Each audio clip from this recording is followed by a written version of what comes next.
Hello family, আমি দোলন। আমার চ্যানেলে আপনাদের সবাইকে স্বাগত জানাই। চ্যানেলটি সাবস্ক্রাইব না করলে এবার কিন্তু আমি খুব রাগ করবো, খুব ঝগড়া করবো। সবথেকে বড় চিন্তা হচ্ছে বাচ্চাদেরকে কী খাওয়াবো। সকালবেলা সেই 5টায় উঠে স্কুল যাওয়া আসা, তার মধ্যে যে এত পড়ার চাপ, কী করে কী নিউট্রিশন দেবো কিছু বুঝতে পারি না। তাই রান্না করতে করতে আপনাদের সাথে একটু গল্প করতে চলে আসলাম।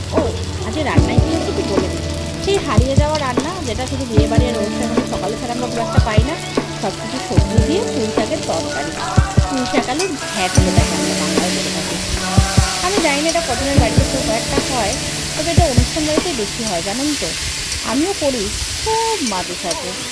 আচ্ছা, আপনারা বাচ্চাদেরকে টিফিনে কী দেন বলুন তো?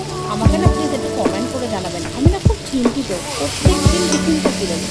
সকাল 5টার সময় উঠে 9:30 স্কুল, অত ভ্যারাইটি রান্না করে না সত্যি টাইম থাকে না। তো কাইন্ডলি আপনারা যদি আমাকে একটু সাহায্য করেন, তাহলে আমি একটু বাচ্চার টিফিনটা ভ্যারাইটি বানাতে পারি। হ্যাঁ, আমিও যারা টুকিটাকি রান্না জানি সেগুলো নিশ্চয়ই আপনাদের সাথে শেয়ার করবো। লাইক কমেন্ট শেয়ারটা কিন্তু করা চাই। লাইক কমেন্ট শেয়ার না করলে কিন্তু কোনো গল্প করবো না, খুব রাগ করে গাল ফুলিয়ে বসে থাকবো। আর এই তরকারিটা কার কার খুব প্রিয় অবশ্যই আমাকে জানাবেন।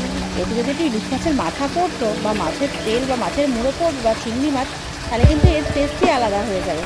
তাই কে কীভাবে খান কাইন্ডলি আমাকে জানাবেন। আমিও চটপট রান্নাটা সেরে নিয়ে পারি, কেননা দুপুরে অনেকটা বেলা হয়ে গেল। তাহলে আমার ফ্যামিলিতে আপনাদের সবাইকে আরেকবার স্বাগত জানাচ্ছি। চ্যানেলটা সাবস্ক্রাইব করার অনুরোধ করছি, আর ভালো লাগলে লাইক করে দেবেন।